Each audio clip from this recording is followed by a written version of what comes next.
की कहानी कानपुर की है। ये बात 2020 की है। कानपुर शहर के लोको कॉलोनी के पास रामलीला ग्राउंड के अंदर एक दो कमरों का मकान था, जिसमें रामदीन का परिवार रहता था। रामदीन मूल रूप से बस्ती जिले के रियोना गांव का रहने वाला था। बरसों पहले रोजी रोटी की तलाश में वह कानपुर शहर आया, तो फिर यहीं का होकर रह गया। उसका भरा पूरा परिवार था, पत्नी कुसुम, 4 बेटे और 2 बेटियां। परिवार के भरण पोषण की जिम्मेदारी रामदीन की ही थी।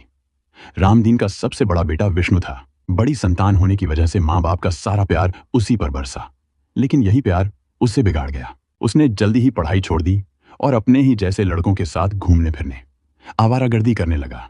धीरे धीरे उसने नशा करना और छोटी मोटी चोरी भी शुरू कर दी।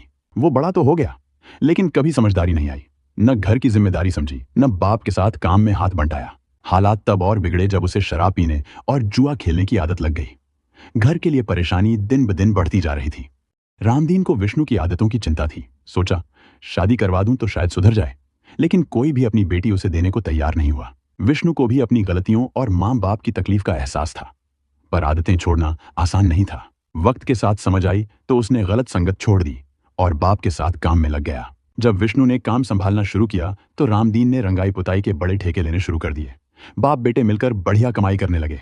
उधर रामलीला ग्राउंड के बाहर जीटी रोड पर एक महिला पान मसाले की दुकान चलाती थी। नाम था जानकी। वो बाबूपुरवा के मुंशीपुरवा में रहती थी। उसका पति मंगली प्रसाद एक रिक्शा कंपनी में काम करता था। जब कंपनी बंद होती तो वो भी दुकान संभाल लेता था। विष्णु जानकी की दुकान पर अक्सर पान मसाला लेने जाता था, कभी नकद, कभी उधार। जानकी उसे मना नहीं करती थी। एक दिन दुकान पर एक सज धज कर बैठी लड़की दिखी, जिसे देखकर विष्णु एकदम ठहर गया। पहली नजर में ही वो उसे पसंद आ गई। वो लड़की जानकी की बेटी शालू थी, जिसे घर पर पूजा बुलाते थे। शालू पहले शादीशुदा थी, लेकिन पति से अनबन के चलते तलाक लेकर मायके लौट आई थी। जानकी को उसकी चिंता थी, क्योंकि तलाकशुदा बेटी की जिम्मेदारी अकेले उठाना आसान नहीं था। विष्णु को शालू बहुत पसंद आ गई थी। उसने तय कर लिया कि किसी भी हाल में उसे ही अपनी पत्नी बनाएगा। विष्णु जब भी काम पर निकलता, रास्ते में शालू से नजरें मिल जाती और दोनों मुस्कुरा देते। धीरे धीरे शालू समझ गई थी कि विष्णु उसे चाहता है। उसे भी विष्णु अच्छा लगने लगा था, लेकिन वह कुछ कह नहीं पा रही थी। एक दिन जब शालू दुकान पर नहीं दिखी तो विष्णु सीधे उसके घर चला गया। शालू ने दरवाजा खोला तो वह थोड़ी घबरा गई, लेकिन विष्णु ने अपने दिल की बात साफ साफ कह दी कि वह उससे प्यार करता है और उसे अपना जीवन साथी बनाना चाहता है। शालू को यह सब सुनकर खुशी तो हुई, लेकिन उसने तलाकशुदा होने की बात याद दिलाई। विष्णु ने साफ कर दिया कि उसे शालू के अतीत से कोई फर्क नहीं पड़ता।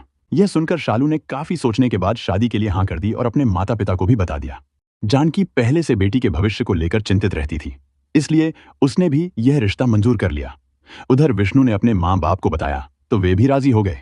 फिर कुसुम अपनी दोनों बेटियों प्रीति और नंदिनी के साथ शालू से मिलने गई और उसे पसंद कर लिया। दोनों परिवारों की रजामंदी के बाद 6 जनवरी 2018 को विष्णु और शालू की कोर्ट मैरिज एडवोकेट ताराचंद्र के माध्यम से कानपुर कोर्ट में हो गई। शादी के बाद शालू विष्णु के साथ रामलीला ग्राउंड वाले मकान में रहने लगी। करीब 1 साल सब कुछ ठीक चला, फिर घर में झगड़े शुरू हो गए। शालू को संयुक्त परिवार में रहना पसंद नहीं था। उसे सास, ननद और देवरों से दिक्कत थी और पूरे परिवार के लिए खाना बनाना उसे बोझ लगता था। अक्सर किसी न किसी बात पर शालू का घर वालों से झगड़ा होने लगा। वह विष्णु को पूरी तरह काबू में रखती थी, इसलिए वह कुछ बोल नहीं पाता था। शालू बार बार अलग रहने की धमकी देने लगी। कलह बढ़ी तो रामदीन ने तंग आकर चकेरी के श्यामनगर में किराए का मकान ले लिया और पत्नी कुसुम, 3 बेटे और दोनों बेटियों को वहां शिफ्ट कर दिया। खुद रामदीन सरकारी मकान खाली न हो इसलिए वहीं रुका।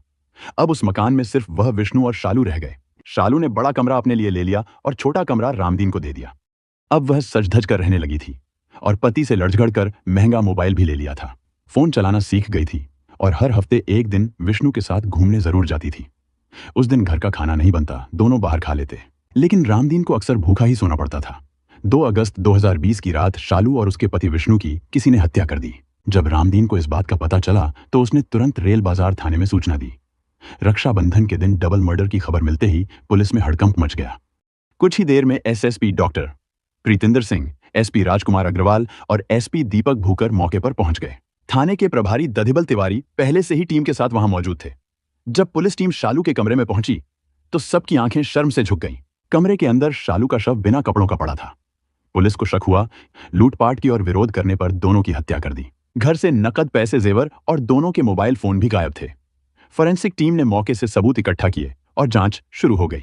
पुलिस अफसरों ने मौके की जांच और पूछताछ के बाद शालू और विष्णु के शव पोस्टमार्टम के लिए लाला लाजपत राय अस्पताल भेज दिए। प्रीतिंदर सिंह ने मामले को गंभीरता से लेते हुए डबल मर्डर की जांच के लिए एक स्पेशल टीम बनाई, जिसकी जिम्मेदारी एसपी राजकुमार अग्रवाल को दी गई।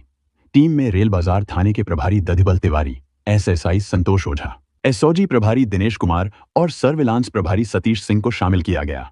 जांच टीम ने सबसे पहले घटनास्थल की बारीकी से जांच की और फिर पोस्टमार्टम रिपोर्ट को देखा। रिपोर्ट के मुताबिक विष्णु की मौत सिर पर गंभीर चोट लगने और ज्यादा खून बहने से हुई थी। उसकी खोपड़ी की हड्डियां टूटी मिली। वहीं शालू की मौत गला दबाने से हुई थी।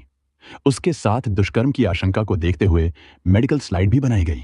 इसके बाद पुलिस ने विष्णु के पिता रामदीन और शालू की मां जानकी से पूछताछ की। पूछताछ में पता चला कि शालू पहले रामू नाम के शख्स से शादी कर चुकी थी, लेकिन तलाक लेने के बाद उसने विष्णु से दूसरी शादी की थी। शालू की अपने ससुराल वालों से नहीं बनती थी, इसलिए वे सब अलग रहने लगे थे। यह भी सामने आया कि विष्णु नशा करता था और उसके कई दोस्त भी नशेबाज थे। इन बातों के आधार पर पुलिस ने जांच को 3 एंगल पर फोकस किया। पहला, नशे की वजह से किसी का झगड़ा। दूसरा, पारिवारिक झगड़ा। और तीसरा, किसी के साथ प्रेम संबंध। पुलिस ने तुरंत एक्शन लेते हुए विष्णु के कई नशेबाज दोस्तों को उठाया और उनसे कड़ी पूछताछ की, लेकिन किसी ने हत्या कबूल नहीं की। पारिवारिक झगड़े की दिशा में भी कुछ खास सुराग नहीं मिले। अब पुलिस ने अपना पूरा ध्यान शालू के पुराने रिश्तों पर लगाया। जांच में पता चला कि शालू की पहली शादी कन्नौज के रामू से हुई थी, लेकिन 1 साल बाद ही तलाक हो गया था। पुलिस को शक हुआ कि कहीं पुराने झगड़े या बदले की भावना में रामू ने ही दोनों की हत्या तो नहीं कर दी। पुलिस ने रामू को हिरासत में लेकर पूछताछ की। रामू ने साफ कहा कि तलाक आपसी सहमति से हुआ था। शालू ने बाद में विष्णु से शादी कर ली और उसने भी दूसरी शादी कर ली थी। दोनों के बीच अब कोई रिश्ता या झगड़ा नहीं था। उसे नहीं पता कि ये हत्या किसने की। रामू की बातों और रवैये से पुलिस को यकीन हुआ कि वो इसमें शामिल नहीं है, तो उसे छोड़ दिया गया। उधर सर्विलांस प्रभारी सतीश सिंह ने शालू और विष्णु के मोबाइल नंबरों को ट्रैक पर डाला, लेकिन कोई नेटवर्क एक्टिविटी नहीं मिली। फिर उन्होंने घटनास्थल के पास के मोबाइल टावर से डेटा डंप मंगवाया और उसमें से कुछ संदिग्ध नंबर छांटकर जांच टीम को दे दिए। पुलिस ने जिन नंबरों को ट्रैक किया था, उनमें से कुछ लोगों को पकड़कर सख्ती से पूछताछ भी की, लेकिन किसी के पास हत्या से जुड़ी कोई ठोस जानकारी नहीं मिली। एसपी राजकुमार अग्रवाल हर एंगल से जांच करवा रहे थे और टीम को लगातार निर्देश दे रहे थे, लेकिन फिर भी कोई कामयाबी नहीं मिल रही थी। इसी दौरान सर्विलांस प्रभारी सतीश सिंह ने विष्णु और शालू के मोबाइल की कॉल डिटेल्स निकलवाई। उसमें एक चौंकाने वाला नंबर सामने आया। शालू के मोबाइल से 3 अगस्त सुबह 8:44 पर एक कॉल गई थी। जब उस नंबर की जांच हुई तो पता चला कि वो नंबर सुजातगंज की रहने वाली शबीना के नाम पर है।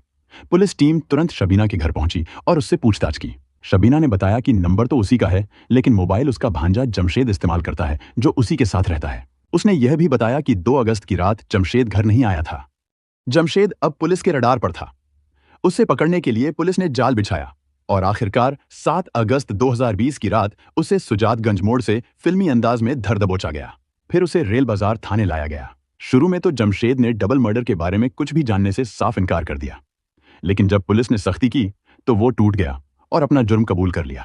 उसने बताया कि इस हत्या में वो अकेला नहीं था, उसके साथ उसका मामा दानिश और एक दोस्त विकास गौतम भी शामिल थे। दानिश पहले गम्मू खां के हाता में रहता था, अब मीरपुर में रहता है। विकास गौतम कानपुर देहात के रामनगर का रहने वाला है, लेकिन इस समय श्यामनगर में रह रहा था। जमशेद की निशानदेही पर पुलिस ने उसके मामा दानिश और दोस्त विकास गौतम को भी गिरफ्तार कर लिया। पूछताछ में दोनों ने भी आसानी से अपना जुर्म कबूल कर लिया। तीनों ने पुलिस को शालू का मोबाइल, उसके पति विष्णु का मोबाइल, 4,000 रुपए नकद और एक सोने की चेन भी बरामद करवा दी।